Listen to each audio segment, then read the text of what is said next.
बिहार में विधानसभा चुनाव होने हैं। ऐसे में हर मुद्दे को लेकर अब सियासत हो रही है, लेकिन महिलाओं के मुद्दों का क्या?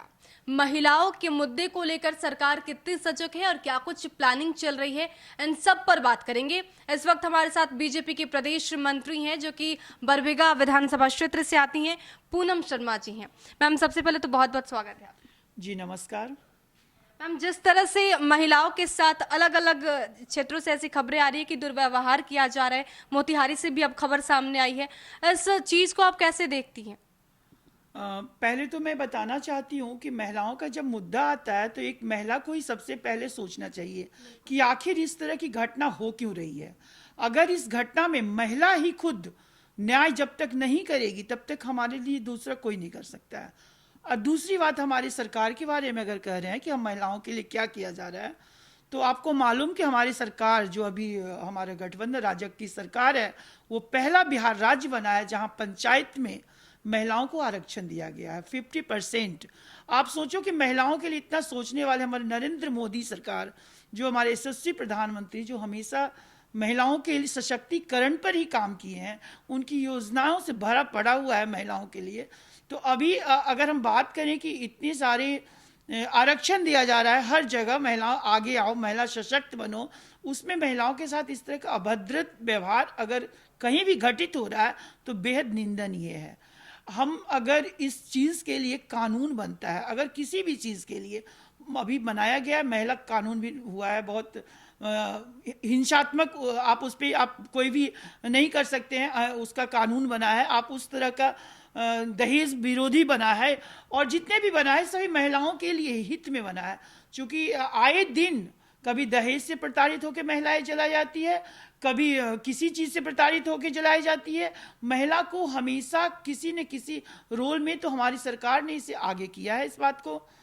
और मोतिहारी की घटना बेहद शर्मनाक, जैसा कि हमने भी सुना है कि किसी महिला के साथ शायद हिंसात्मक व्यवहार किया गया, पूरे गांव वाले मिलकर। ये बहुत ही निंदनीय घटना है और हमारी सरकार जरूर इस पर कार्रवाई करेगी। इस तरह की घटना होनी नहीं चाहिए। बिल्कुल, बिहार में चुनाव भी होने में, ऐसे में सभी की भागीदारी उतनी ही जरूरी है।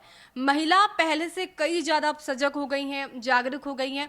ऐसे में क्या लगता है कि अगर महिला वोट करेगी बीजेपी को या फिर जेडीयू को, तो क्यों करेगी? किन मुद्दों पर इस बार चुनाव होगा? महिला वोट करेगी, अगर जदयू और बीजेपी की बात कर रहे हैं तो बस एक मुद्दा कि महिला सशक्त हो चुकी है और पूरे शान से आज बीजेपी और जदयू में महिला चल रही है। आज हमारे पूर्व में जितने भी पार्टी के अभी भी लोग जो है वो महिलाओं के लिए क्या किए, एक मुद्दा बनाए, एक कैंडिडेट बना के खड़ा कर देते हैं, बाकी पीछे रहते हैं, बाकी काम अपना फैसला खुद लेते हैं। लेकिन बीजेपी की सरकार और जदयू के जो हमारा गठबंधन की सरकार है, आज महिला को हर जगह खुद से निर्णय लेने की शक्ति दिया है। आज महिला सशक्त है, घर से बाहर निकलकर खुद बोलने का ताकत अगर आया तो हमारी सरकार में, इस राजग की सरकार में, तो क्यों नहीं आखिर वोट दे बीजेपी और जदयू को। ये निसंदेह हम लोग सभी महिलाओं को प्रेरित भी करते हैं, जो हमारे लिए सोचेगा हम उनको वोट देंगे। और हमारा तो बीजेपी सरकार ने हमारे हर जगह महिलाएं के लिए आगे है, तो महिला पूरे जगह जगह पूरे जोश में है कि आखिर हम अगर वोट देंगे तो बीजेपी और जदयू को ही देंगे। हमने निर्भया कांड के बारे में सुना, तब ऐसा लगा कि किस ओर हमारा जो देश है वो जा रहा है। उसके बाद फिर एक घटना होती है हैदराबाद में, जहां पर प्रियंका रेड्डी के साथ गलत किया जाता है।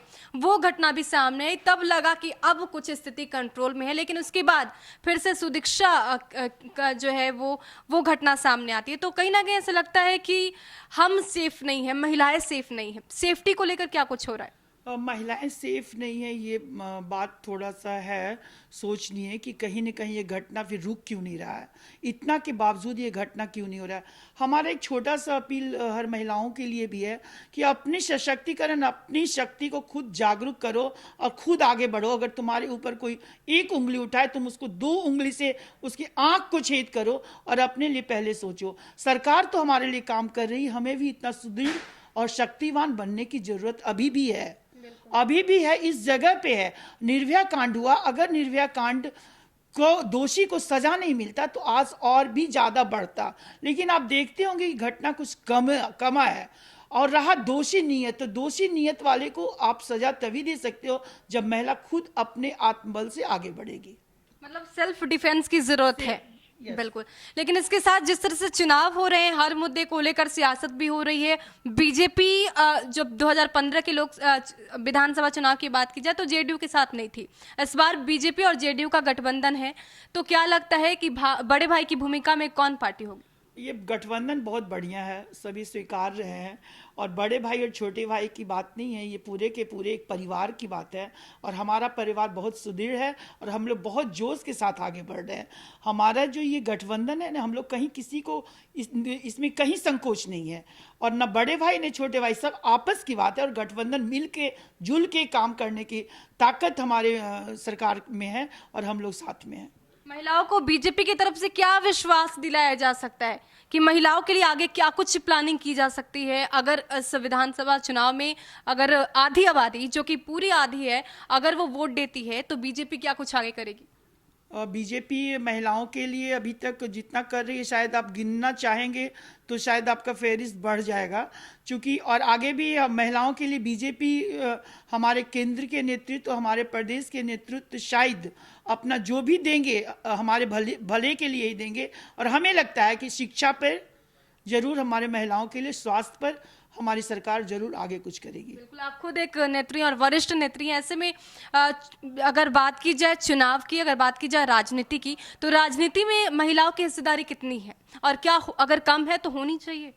मैं बताऊं आपको, हमारे अभी भारतीय जनता पार्टी के प्रदेश अध्यक्ष डॉक्टर संजय जायसवाल बेहद सुलझे हुए इंसान हैं। और अगर महिला की बात करें तो हमें उसमें आप देखेंगे कि प्रदेश में भी हम लोग महिलाओं को सही जगह दिया गया है। तो जिस सोच से वो आगे बढ़ रहे हैं, वो कहीं न कहीं से हमारे नेतृत्व, केंद्र नेतृत्व नरेंद्र मोदी जी के सोच से ही बढ़ रहे हैं। तो वो आगे विधानसभा में भी जरूर चाहेंगे कि महिलाओं को भी उसकी उम्मीदवारी मिले जिसके लिए वो निर्वहन कर सकती है। और वो दायित्व तो जरूर महिलाओं को देंगे, क्योंकि महिला पर विश्वास किया जाता है और महिला उस विश्वास को पूरा करती है।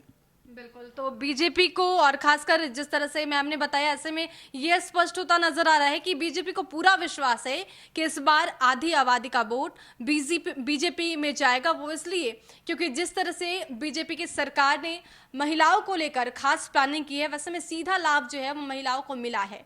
साफ तौर पे कहना है कि महिलाएं पहले से ज्यादा सशक्त हुई हैं।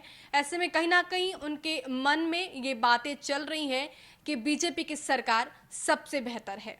फिलहाल के लिए बने रहिए हमारे साथ, देखते रहिए न्यूज़4नेशन। नमस्कार।